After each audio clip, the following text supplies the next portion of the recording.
वक्रतुंड महाकाय सूर्यकोटि समप्रभ निर्विघ्नं कुरु मे देव सर्वकार्येषु सर्वदा।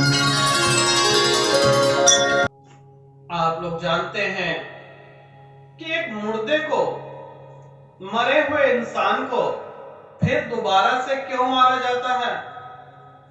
क्या रहस्य है इसके पीछे? जब किसी के घर में मृत्यु हो जाती है, उसे शमशान घाट ले जाया जाता है, लकड़ियों पे लिटाया जाता है। जब आधा मुर्दा जल जाता है, तब उसके सर पर डंडा क्यों मारा जाता है? जानते हैं?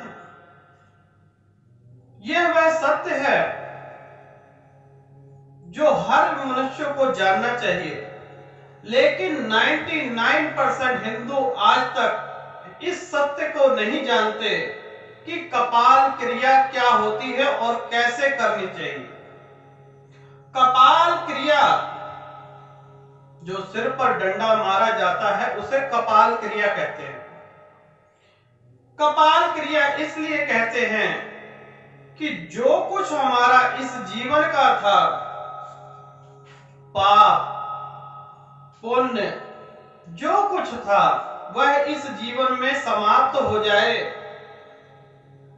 84 योनियों के काट से जिसकी मृत्यु हुई है, उसको मोक्ष की प्राप्ति हो। ना वो मेरा माता, ना मेरा पिता, ना मेरा सखी, ना भाई, ना बंधु। इस पर मैं आपको भगवान श्री कृष्ण की और अर्जुन की वार्तालाप की एक कथा सुनाता हूं। जब अभिमन्यु की मृत्यु हुई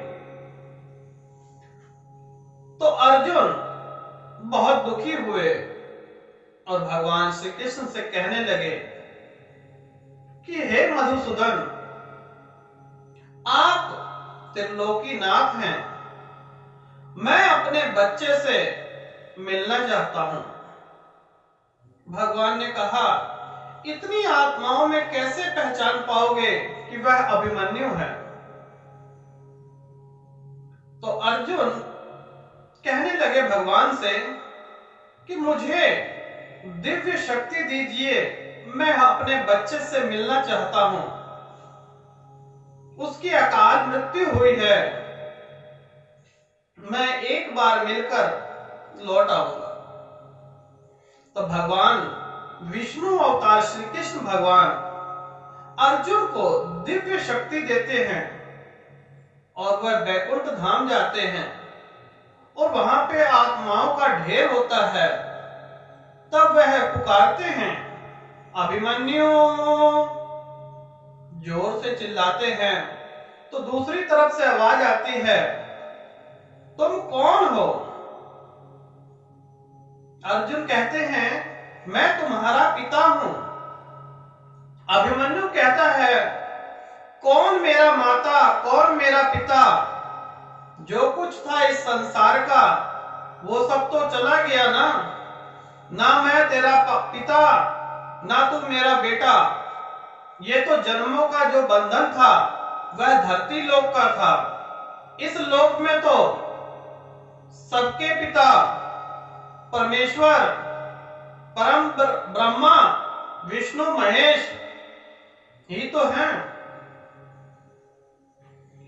इस संसार में जो कोई प्राणी आता है धरती लोक पर, नाना प्रकार के सुखों में यह भूल जाता है, हमेशा यही कहता है कि ये मेरा बेटा, ये मेरा पोता, ये मेरी बेटी। लेकिन सत्य तो यह है कि जब अर्जुन को अभिमन्यु नहीं मिला, अभिमन्यु ने पहचानने से इनकार कर दिया और कहने लगा कि ना मैं तेरा बेटा, ना तू मेरा पिता। कौन किसका पिता? अगले जन्म में मैं तेरा पिता था, तू इस जन्म में मेरा पिता। तो ये तो कहानी चलती ही रहेगी। लेकिन सांसारिक मोह माया का जाल जो है, वो हम बिछाते जा रहे हैं। आप लोग इस जंजाल से निकलिए। इसीलिए कपाल क्रिया की जाती है कि जो कुछ याद था वो यहीं का यहीं रह जाए। ना मैं तेरा पिता, ना मैं तेरी माता। जो संसार का था, संसार में हमें पंच तत्व से शरीर बना और पंच तत्व में विलीन हो गया, आत्मा परमात्मा में चली गई। इसी को कहते हैं कपाल क्रिया।